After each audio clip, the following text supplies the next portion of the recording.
Assalamualaikum dan selamat sejahtera. Ini kenyataan daripada DAP Melaka. Esko DAP Melaka sedia letak jawatan.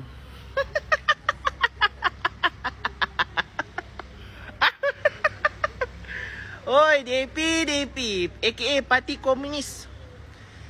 Hai, hari tu konon desak PMX laksanakan sijil UEC. Kalau tak laksanakan, letak jawatan. Tapi masalahnya sekarang ni, bila dah reshuffle kabinet, bila DAP dapat apa yang dia nak, senyap pula. Senyap. Dan sekarang ni kau buat statement baru, Esko DAP Melaka sedia letak jawatan. Letaklah jawatan sekarang kepada Alicia. Oi, letak jawatan lah. Jangan nak sembang kari boleh lah. Engkau dengan puak-puak DAP sama je.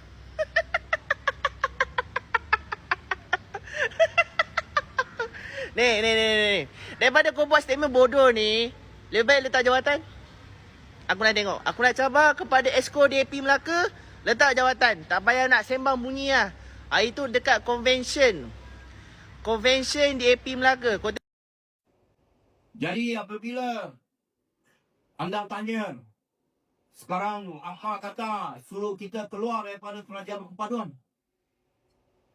Saya nak tanya, lu siapa?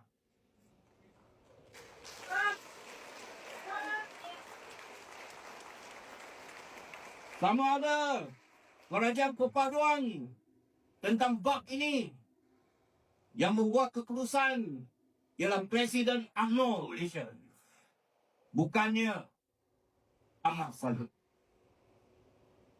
Sebab itu, saudara-saudari, dalam bab ini, kita tak takut untuk masuk ke gerangan sebagai suluh. Saya nak tegaskan bahawa kita DNB Melaka, kita tidak takut untuk turun padang sebagai suluh. Tetapi kita cakap senang. Kita perlu fikir jelah apakah hakikatnya. Kalau kita ambil keputusan kita nak masuk ke gerangan sebagai suluh, apakah kesannya?